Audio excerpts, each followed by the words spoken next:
Pesquisa sobre mediunidade. De Gabriel Delany, 1898. Primeira parte. O fenômeno espírita e a escrita automática dos histéricos. Continuação do capítulo 1. Os diferentes tipos de escrita. Não podemos ignorar que se pode escrever inconscientemente, quer segurando uma caneta ou um lápis, como habitualmente, quer pousando a mão sobre uma prancheta apoiada em 3 pés, um dos quais é substituído por um lápis. Então, sem uma intervenção voluntária por parte do operador, o leve instrumento põe-se em movimento e traça letras ou desenhos complicados. Esse processo foi muito usado há uns 40 anos e ainda é bastante utilizado na Inglaterra e na América. Eis um relato que descreve bem o fenômeno. 10. Início da nota do redator. 10. Revue Spirit, 1878, página 248. Conhecemos o autor do relato, professor de grande valor e de uma sinceridade absoluta. Fim da nota do redator. Faço questão de lembrar que só me decidi a recorrer ao espiritismo em desespero de causa e cansado de hipóteses razoavelmente ousadas, pareciam-me, sobre a natureza e a origem dos fenômenos de que falei, movimento de objetos sem contato. Ao tentar a aventura de experiências mediúnicas, estava, portanto, disposto a arriscar-me a resultados equívocos. A prancheta que deveria servir-nos estava colocada de modo que fosse quase impossível que a mão, levemente apoiada na borda inferior, puxasse para trás o lápis fixado na outra extremidade. Ora, assim que minha mulher a tocou com o dedo, a prancheta se pôs em movimento, começando com zigue-zigues e curvas, em todos os sentidos, como exercícios preparatórios, dir-se-ia, depois, logo pôs-se a escrever correntemente. Quanto a mim, nunca obtive sequer a barriga de A. Particularidade a ser notada: as respostas solicitadas, na maioria das vezes, eram traçadas em espirais ou circularmente, às vezes em letras invertidas. O autor, fosse ele quem fosse, parecia gostar de vencer os obstáculos e dar provas da sua habilidade gráfica. Mas, suponhamos que isso nada prove e atribuamos essa exibição de destreza à eletricidade, ou ao inconsciente, desenvolvendo no médium um talento de que ele não suspeitava.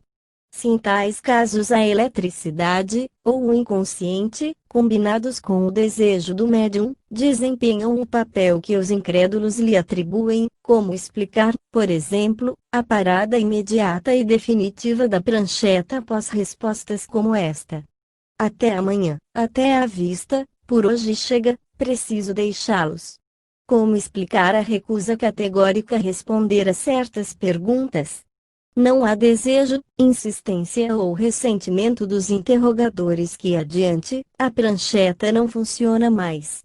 E, se foi fixada uma hora, somente na hora marcada ela se decide a pôr-se novamente em movimento. Constatei isso muitas vezes no decorrer das nossas experiências a dois. O Sr. Aksakoff, cuja experiência nessas matérias é muito grande, chega às mesmas conclusões. 11. Início da nota do redator. 11. Aksakoff, Animismo e Espiritismo, página 381. Fim da nota do redator. Sendo todas as condições absolutamente as mesmas, frequentemente acontece que numa determinada sessão, quando tudo o que se deseja é assistir aos fenômenos obtidos na sessão precedente, não se obtém qualquer resultado, não há o mínimo movimento da mesa ou do lápis que o médium segura. É notório que muitas vezes um desejo intenso só prejudica as manifestações. Estas, quando se produzem, não podem continuar ao bel prazer dos assistentes. Assim, quando o espírito que se manifesta por uma comunicação escrita avisa que terminou, o lápis para, ou cai da mão do médium, se este está em transe, e repetireis em vão vossas perguntas, a mão não se mexe mais. O mesmo acontece numa sessão de efeitos físicos. Tão logo o fim é anunciado, por exemplo, pela palavra acabou, como era hábito na família Fox, Missing Link, página 53, a mesa volta a ficar imóvel, e é inútil ficar desná, ou tentar fazê-la mover-se, não se produz mais nenhum som, nenhum movimento. O Sr. William Wood, um escritor apreciado na Inglaterra, numa carta endereçada ao reverendo B. H. Forbes, 12, diz. Início da nota do redator, 12. Spiritual Magazine, setembro de 1863. Fim da nota do redator. Conheço várias pessoas que escrevem, desenham e pintam sem qualquer esforço da sua parte, algumas sem jamais ter estudado desenho. Escrevi um volume inteiro sem ter necessidade de pensar nele de modo completamente mecânico, executei uma série de desenhos circulares, cheios de pequenos objetos, todos diferentes uns dos outros, sendo os círculos formados tão regularmente quanto um compasso poderia produzi-los, no entanto, eram simplesmente feitos a lápis. Artistas aos quais os mostrei declararam que uma nova faculdade se revelara em mim, mas, infelizmente, a faculdade desapareceu, como se para provar que não me pertencia. Os desenhos ainda existem, mas eu não seria capaz de fazer uma única cópia, mesmo que minha vida dependesse disso. Um parente nosso desenhou coisas lindas e extraordinárias, bem como legendas escritas da mesma maneira mecânica e involuntária, de modo que, em sua maioria, esses desenhos são acompanhados de notas explicativas, sendo que cada linha tem um sentido profundo. Vi a maior parte das manifestações produzidas pelos Srs. Home, Squires e outros. Vi mãos de espíritos, toquei-as em várias ocasiões. Vi escritas traçadas pelos espíritos em papel posto no chão com um lápis. Um certo Sr. Salg, de Angers, também escrevia em 1868, 13. Início da nota do redator, 13. Revue Spiritualiste, 1868. Fim da nota do redator. Temos, num círculo privado, uma jovem senhora, médium escrevente da maior capacidade, que gostamos de utilizar a metade do tempo, porque o que ela escreve, por meio da cestinha, com espantosa rapidez, é incontestavelmente produto dos espíritos, principalmente quando a escrita se processa em círculos, em espirais ou começa pela última letra da última palavra de uma frase, indo da direita para a esquerda. Os caracteres da escrita nem sempre são traçados normalmente, como acabamos de constatar, e é um fato que se produz com frequência suficiente para ter atraído a atenção dos observadores. O Sr. F. W. Mears diz a esse respeito, 14. Início da nota do redator, 14. Mears, Proceedings, Automatic Writing, 1855. Fim da nota do redator. Às vezes, a palavra ou mensagem que é escrita torna-se ininteligível, pode então ser abandonada como um contrassenso, mas um minucioso exame posterior mostrará que há um método nessa aparente confusão, a palavra foi simplesmente soletrada às avessas. Por exemplo, etion por noite e etc. Na Revista Espírita, 15, temos um testemunho análogo do Sr. Coronel Devoluet, observação que ele fez com sua paciente, Amélie. Início da nota do redator, 15. Revista Espírita, 1878. Fim da nota do redator. Enquanto conversamos com as senhoras, Amélie continua empunhando o lápis e nos chama atenção para uma frase em língua estrangeira que ela acaba de obter. Nossa surpresa é enorme, mas logo que observamos as palavras em Kiwi, que se repetiam 2 vezes, achamos a pista. Tratava-se de escritas avessas, de que Amélie nunca tinha ouvido falar. A tradução era: que desejais que eu faça para agradar-vos? Caros amigos, como eu vos amo. Voltemos agora ao Sr. Mears. A par da escrita às avessas já descrita, o automatista por vezes produzirá uma forma de escrita invertida, de uma maneira bem mais complexa, ou seja, Para lê-la será necessário olhar através do papel, diante de uma luz, ou segurá-lo diante de um espelho. Conheço uma senhora que fazia rústicos desenhos automáticos, toscas figuras egípcias, interessantes sob outro ponto de vista, mas a princípio estranhas para mim. Entre essas figuras havia um ornato arquitetônico, com o que parecia ser uma inscrição hieroglífica. Essa senhora e seus amigos, levando a coisa muito a sério, tiveram bastante trabalho tentando decifrar esses caracteres a partir das analogias egípcias, sem consegui-lo.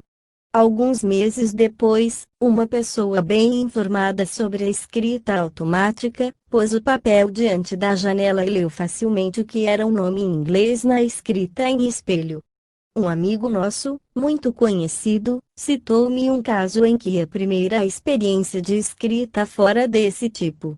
Eilo, uma irmã nossa, casada com um clérigo, tentava convencer-me de que toda a escrita dita automática, de certa maneira inconsciente, era apenas o ato do médium, por cuja mão era obtida, e, como prova, disse: se empunhasse um lápis, minha mão nada escreveria, a menos que eu o desejasse.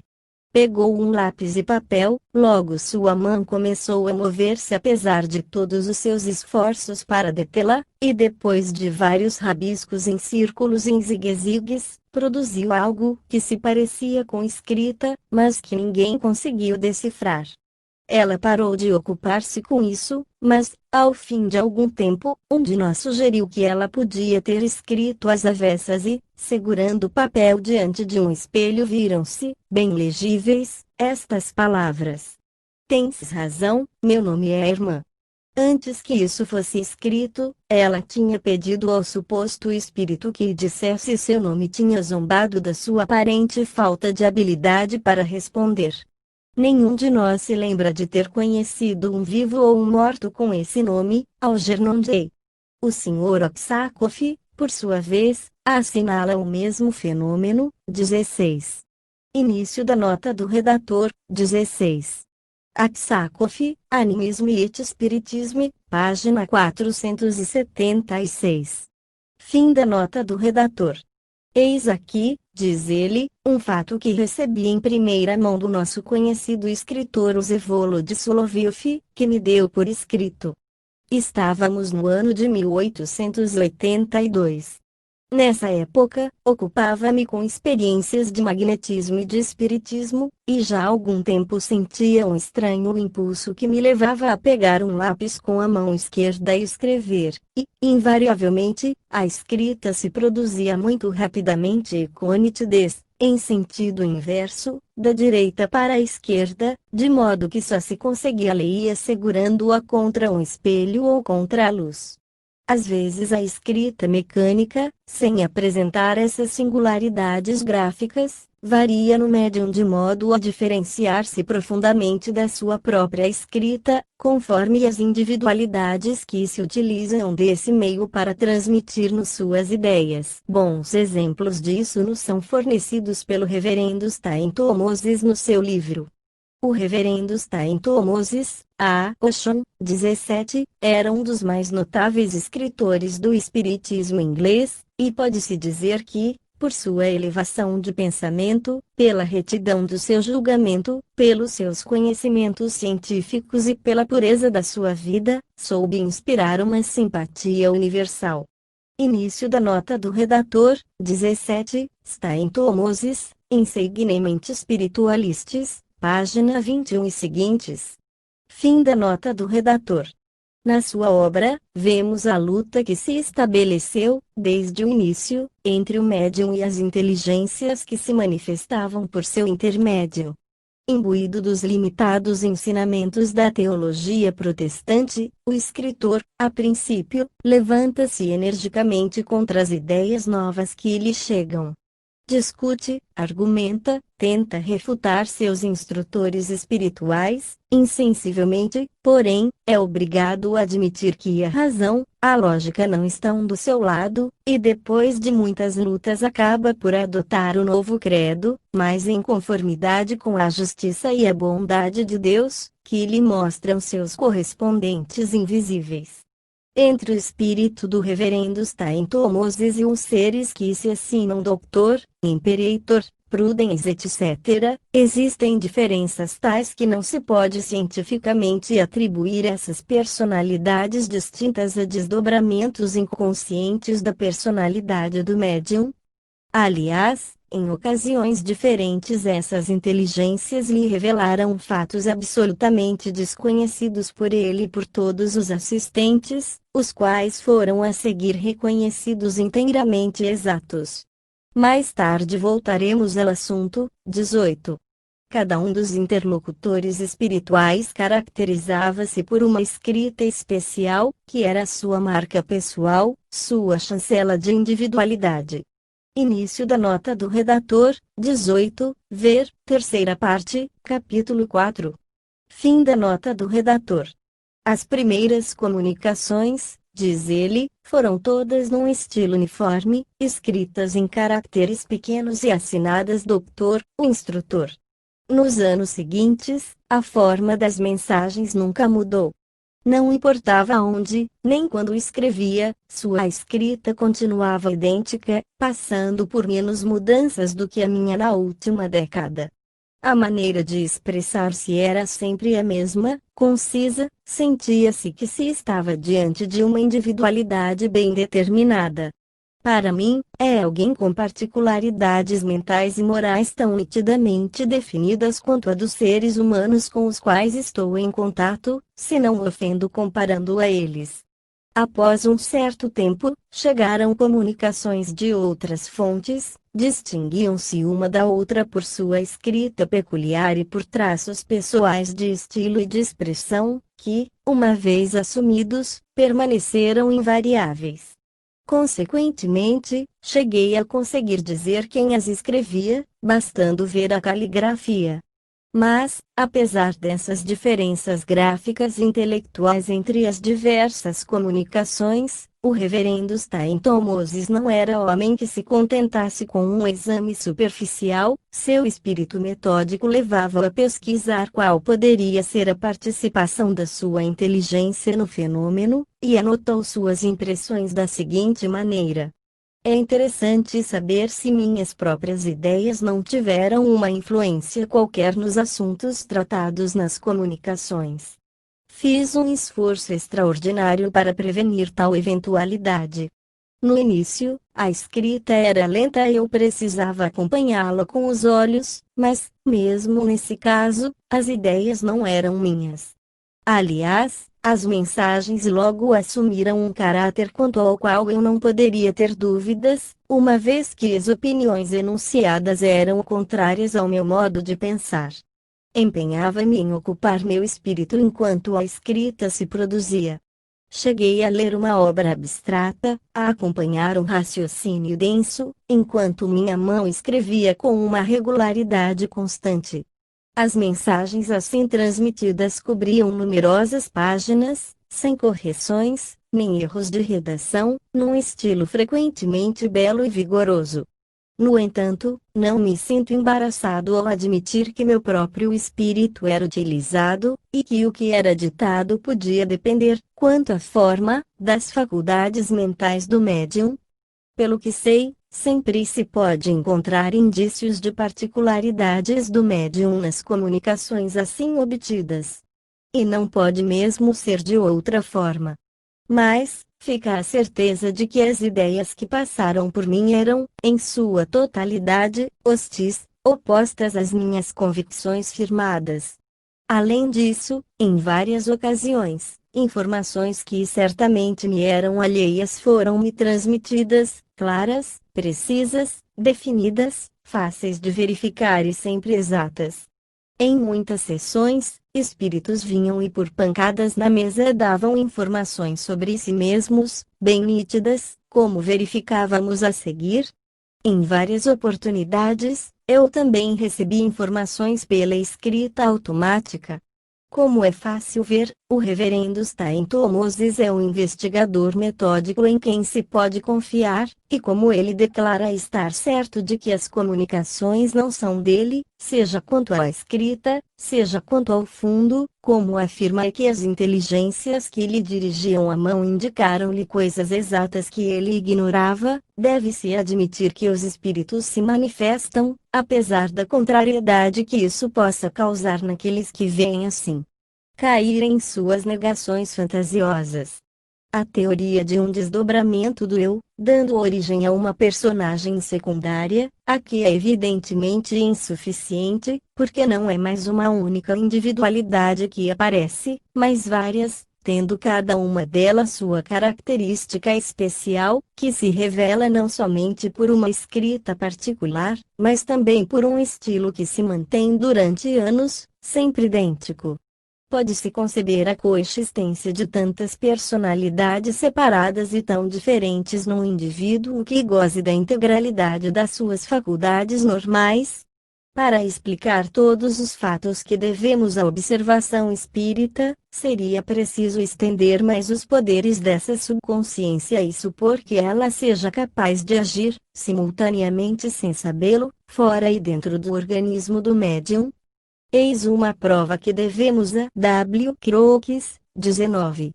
Início da nota do redator, 19.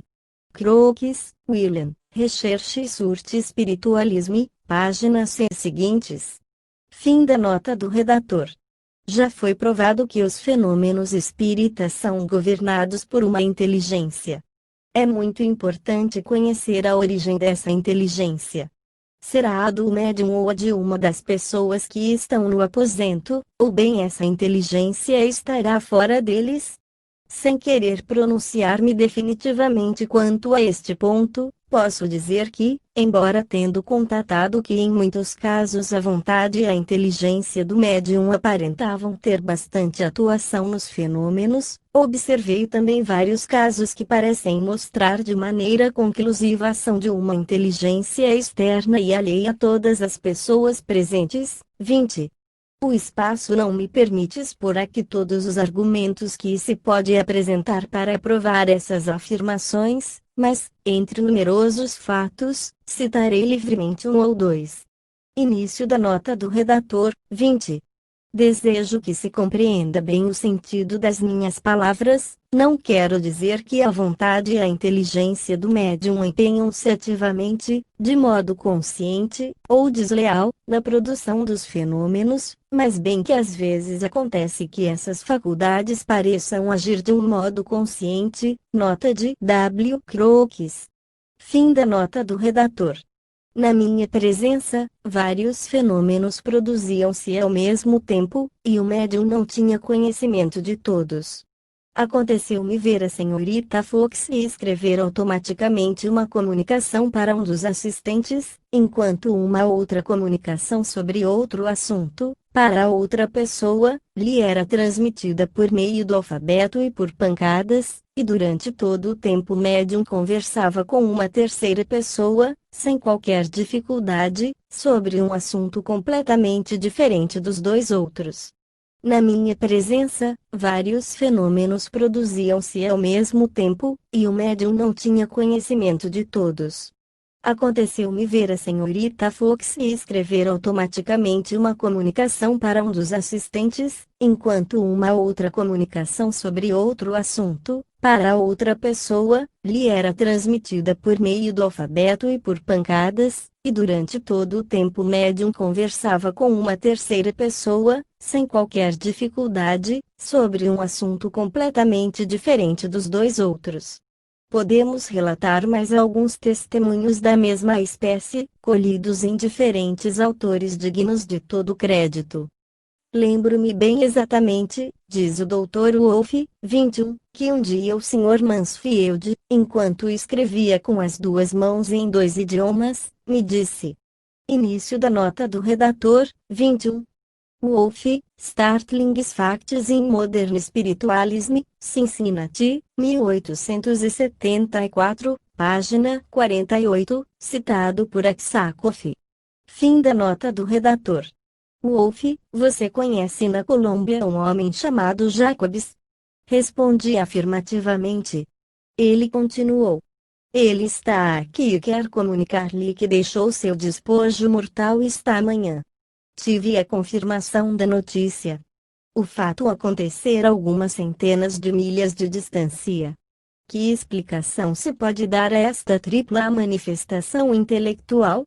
O reverendo J. B. Ferguson depõe sobre um fato semelhante. 22.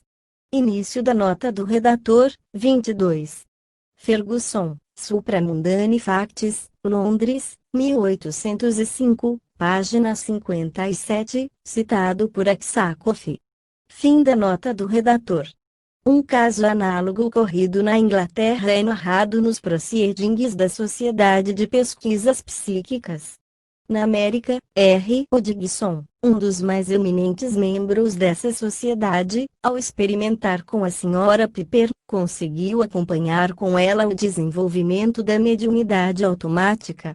Apresentamos aqui um resumo da sua dissertação, publicada nos Proceedings, 23, que nos familiariza com as diversas fases que o fenômeno pode apresentar. Início da nota do redator. 23. Proceedings, 1878, página 222.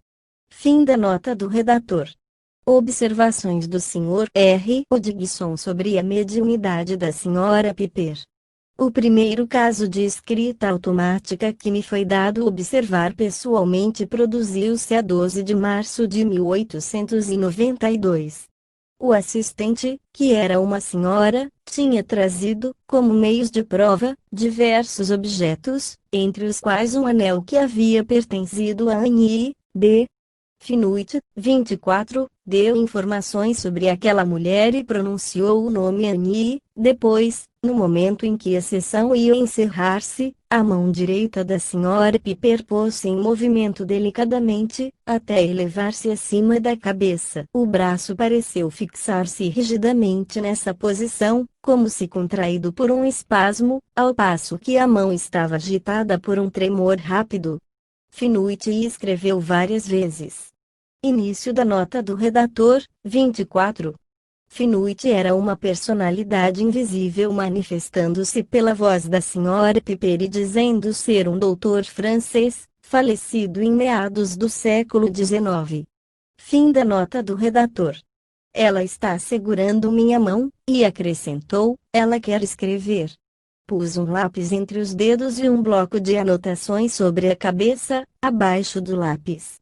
Nenhuma escrita se produziu, até que, aconselhado por Finuit a segurar a mão, segurei-a com firmeza, no ponto de junção com o pulso, interrompendo assim os tremores, ou vibrações.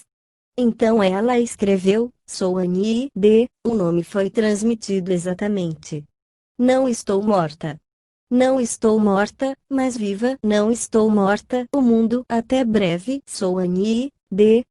Os dedos largaram o lápis e Finuit começou a murmurar. Baixe minha mão. Baixe minha mão. O braço continuou contraído por mais alguns instantes, na mesma posição, depois, enfim, delicadamente aparentando certa dificuldade, caiu para o lado, e pareceu que Finuit recuperara seu domínio sobre ele. Antes desse fato, eu tinha visto Finuit escrever um pouco, mas não sabia que um outro agente tinha se apoderado da mão, enquanto Finuit se manifestava ao mesmo tempo. Por essa época, soube pela senhorita A.M.R. de quem descrevi no meu primeiro relatório algumas experiências com a Sra. Piper, que seu amigo H. de quem ela fala como tendo escrito enquanto possuía o corpo do médium, na ausência de Finuit, escreveu várias páginas, no dia 23 de maio de 1891, e a senhorita R. encontrou a nota que havia redigido a esse respeito. Escreveu enquanto Finuit ocupava o corpo, mas H. diz que ele pegou, dirigiu a mão e escreveu isto. Nas semanas seguintes, durante várias outras sessões, Muita escrita foi obtida exatamente pelo mesmo processo, tendo sempre o bloco de notas no alto da cabeça, e era evidente que Finuit sentia muito menos dificuldades. A 29 de abril de 1892, aproximei uma mesa sobre a qual o braço direito da Sra. Piper podia apoiar-se sem problemas e expus a opinião de que a mão poderia escrever sobre a mesa em vez de fazê-lo sobre a cabeça. No entanto, o braço retomou de novo sua posição, com a mão acima da cabeça, com Finuit dizendo que George Spellion, 25, ia escrever. Pouco a pouco, diante do meu repetido pedido para que o braço retomasse sua nova posição, e também utilizando uma força bastante considerável, a resistência diminuiu diante das reiteradas solicitações que eu fazia, repetindo: "Você deve escrever sobre a mesa." Consegui baixar o braço e, a partir desse momento, a escrita se produziu do modo habitual, com o braço apoiado mais ou menos numa mesa colocada à direita da Sra. Piper. Início da nota do redator, 25. George Spellion é o pseudônimo de um amigo do Sr. Hodgson, morto inesperadamente alguns meses antes, e que forneceu, durante transe da Sra. Piper, os mais circunstanciados detalhes, que permitiram estabelecer-lhe a identidade intelectual e moral. Mais tarde voltaremos à observação desse caso notável. Fim da nota do redator. Quando o braço é apanhado para escrever, assim como no momento em que Finuit toma posse do corpo, produz-se um certo número de movimentos espasmódicos, em alguns casos bem violentos, que rejeitam confusamente a mesa, o lápis e o bloco de notas e exigem uma força notável para serem contidos. Às vezes, mas muito raramente, a escrita é interrompida por um movimento espasmódico do braço, a mão resistindo violentamente e voltando-se para o pulso. Ao fim de pouco tempo, que podemos estimar mais por segundos do que por minutos, o espasmo relaxa e a mão recomeça a escrever. Finuit não precisa parar de conversar enquanto a mão escreve. Numa ocasião, na minha presença, Finuit escutava a leitura do relatório estenografado de uma sessão precedente, fazendo suas observações, acrescentando detalhes aos fatos relatados, e ao mesmo tempo a mão escrevia livremente com rapidez sobre outros assuntos, respondendo às perguntas de outra pessoa, amiga do espírito desencarnado que se servia da mão do médium. Isso durou mais de 20 minutos. Em outro caso, ao qual não assisti, soube que Finuit, por mais de uma hora, falou de um modo singularmente rápido e animado, com uma volubilidade maior do que costumava fazê-lo, respondendo a várias moças que estavam presentes à sessão, e durante todo o tempo a mão escrevia sobre outras matérias, dando respostas a uma outra pessoa. O único que não conservou sua presença de espírito foi o assistente ao qual a mão respondia e que o repreendeu por não prestar bastante atenção à conversa. Muitas vezes constatei que enquanto Finuit falava com uma pessoa e a mão com outra, ambos, durante uma breve interrupção, e ao mesmo tempo, dirigiam-se a mim. Essa dupla ação nunca deixou de produzir-se ao meu pedido. Quando Finuit estava presente e a mão estava sob o poder de um outro espírito. Em todos os casos em que a mão escreve independentemente de Finuit, a faculdade de ouvir reside claramente na mão, quanto a quem a dirige, ao passo que Finuit sempre ouve certamente por via normal.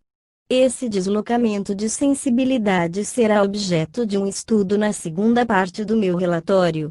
As comunicações escritas de que falamos nem sempre se apresentam como provenientes da mesma pessoa e não se produzem em todas as sessões. Quando uma ocorre, ela é comumente atribuída a algum amigo falecido do assistente. Eu precisaria ir mais longe quanto às particularidades apresentadas pela escrita em si. Por enquanto, basta-me dizer que ela varia muito de aspecto conforme o grau de excitação, se assim se pode dizer, do comunicante, conforme a menor ou maior habilidade que ele já tenha adquirido, e provavelmente, também, segundo muitas outras condições que só podemos citar a título de hipóteses. Além disso, pareceria que até quando a instruímos de um modo qualquer, a quase personalidade que guia a mão ignora que ela escreve.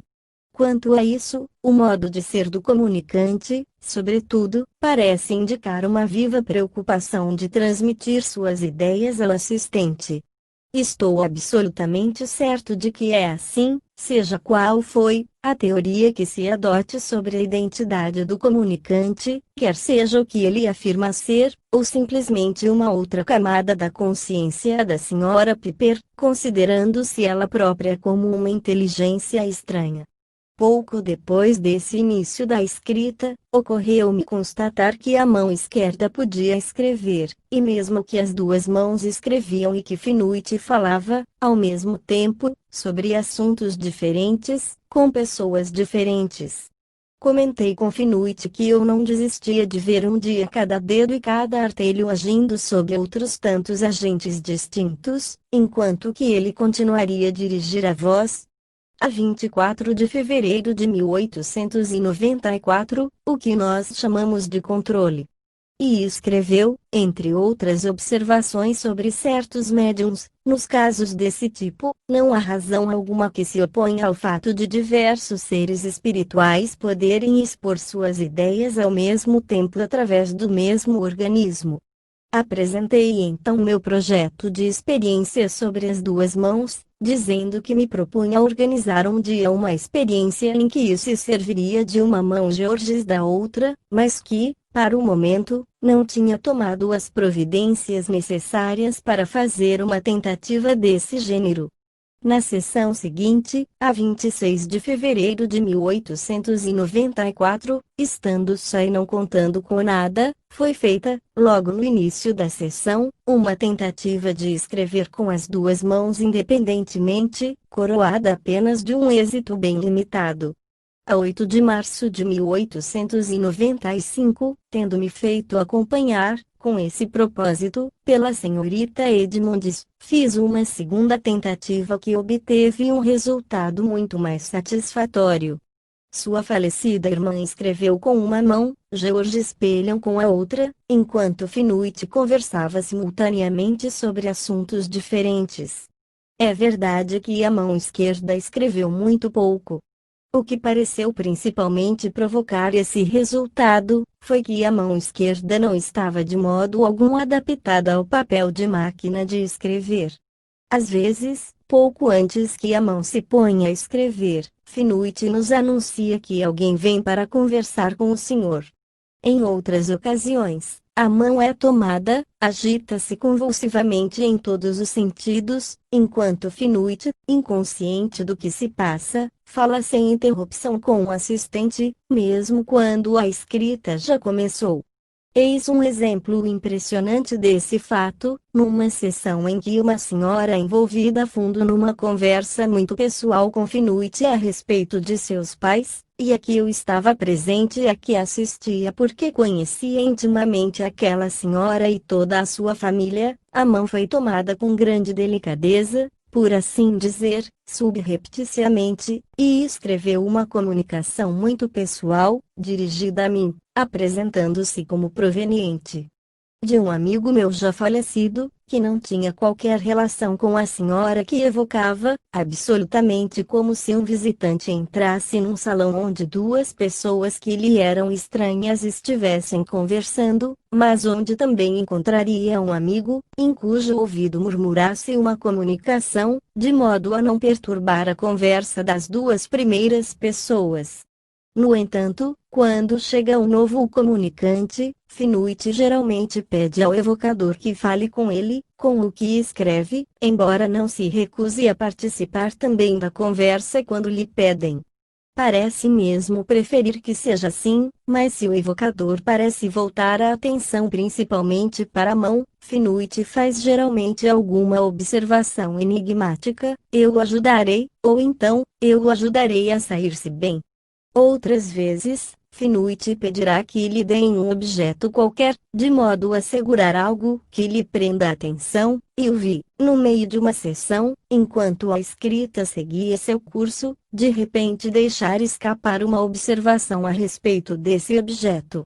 Em certos casos, Finuit pode seguramente ser tirado do seu silêncio e retoma a conversação, enquanto a escrita continua imperturbavelmente sem hora para acabar. Como se vê, estamos bem distantes, aqui, dos casos simples assinalados por Taine ou pelos observadores que não se dignaram compulsar a rica bibliografia espírita. Encerramos esta breve revisão com um caso recente, que de certa forma resume tudo o que acabamos de ver nas observações particulares. Parece-nos que, para ser compreendido, ele necessita absolutamente de inteligências alheias ao médium. 26. Início da nota do redator. 26. Segundo Vacilo Espiritualista, dezembro de 1898, página 3. Fim da nota do redator. O relato desse curioso fenômeno foi comunicado ao coronel Malvoti, e por este ao Sr. Cavalli, com os mais sérios protestos de sinceridade. Numa sessão a que o narrador assistia, apresentaram-se vários espíritos, um irmão falecido há vários séculos, um francês, a mãe do narrador, a avó da sua mulher e outros. Como experiência, pediram para comunicar-se ao mesmo tempo. O médium narrador, funcionário do Estado, que por isso mesmo não pode dar seu nome, numerou as folhas de papel, depois escreveu. Aconteceu que a primeira comunicação, começada na linha 1, continuava na linha 5, na linha 12, na linha 15 etc. Todas as linhas foram escritas na ordem 1, 2, 3, 4 etc. E, quando se queria ler seguindo essa ordem, não se achava qualquer sentido na página escrita. Mas, seguindo a ordem marcada pelos espíritos, encontravam-se belas comunicações. Eis, porém, o mais curioso: a primeira comunicação estava escrita em latim, a segunda em francês, a terceira em italiano, a quarta em italiano revirado, devia-se ler no sentido inverso, da direita para a esquerda, a quinta também em italiano, mas, para lê-la, devia-se começar pela última linha inferior e ir subindo. Depois, seguiu-se uma série de predições, todas realizadas, entre as quais a de uma doença grave do médium. Terá sido o subconsciente que fez essa façanha. É muito duvidoso, e é mais racional recorrer à hipótese espírita, que, aliás, não exclui a hipótese do subconsciente. Poderíamos acrescentar a esta lista outros relatos em que a intervenção de inteligências alheias ao médium é evidente. Nós os veremos mais tarde, quando estudarmos as comunicações escritas em línguas desconhecidas do médium, ou por crianças de tenra idade e por analfabetos. Agora, devemos investigar antes de mais nada se a escrita automática pode ser obtida pelo próprio médium devido a uma certa disposição psicofisiográfica. Depois, quando tivermos constatado que isso é possível, precisaremos distinguir as características que separam a escrita automática subconsciente da que provém necessariamente de outra fonte. Os autores franceses que trataram desse assunto nos seus estudos sobre a hipnose e a histeria, apenas afloraram esses problemas e contentaram-se com analogias grosseiras, sem ir até o fundo da questão. Temos o dever de não imitá-los, por isso logo passaremos ao exame dos trabalhos dos senhores Binet e Pierre Janet, que conquistaram certa notoriedade nesse tipo de pesquisas. Existe uma confusão entre os fenômenos automáticos e as verdadeiras comunicações espíritas, que importa não deixar por mais tempo sem o crédito da ciência. Pode-se certamente constatar em certas pessoas a existência de uma forma automática da escrita, que se originou graças a tentativas feitas em sessões espíritas, ou cuja formação foi provocada por um treinamento gradual com histéricos nos hospitais. Mas essas formas rudimentares do fenômeno não são comparáveis à mediunidade, porque esta se distingue por características especiais, que não permitem confundi-la com o automatismo puro e simples. É o que vamos constatar nos 2 capítulos seguintes, apontando os erros de interpretação que essas experiências ensejam.